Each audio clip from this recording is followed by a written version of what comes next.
I chose this picture of the 1984-85 Ethiopian famine for a number of reasons. The first was a very personal reason.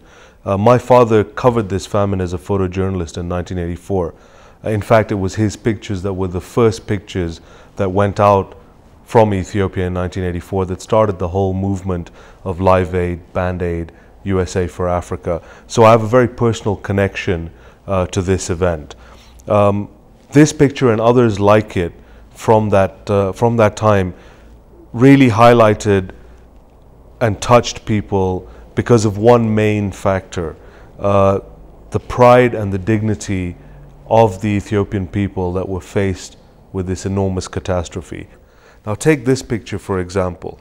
You've got this little boy in the left-hand side of the photograph. He's obviously living in extremely difficult conditions. You can see that he has very little, trying to cook some food there. But the thing that struck me about this photograph immediately was the fact that he's smiling. In spite of this hugely difficult circumstances that he's living in, he's actually smiling. That just strikes you when you look at the circumstances under which this boy is living in. Behind him, you can also get a sense of the scale of this famine.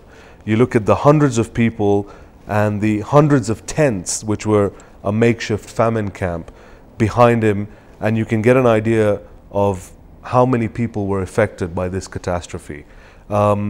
This picture not only shows you an individual face of the famine, but also gives you an idea of the scale and the amount of people that were affected by this famine. Millions of people died, many millions more would have died had photographs like this not come out and move the world into possibly the single greatest act of charity of the 20th century.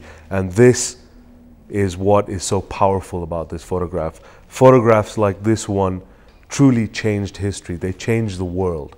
And photojournalists like Danny that took this are truly a breed amongst themselves, are truly unique people that that changed history and changed people's lives. And that is really the reason for becoming a photojournalist. It's to take pictures like this, to raise the conscience of people like this.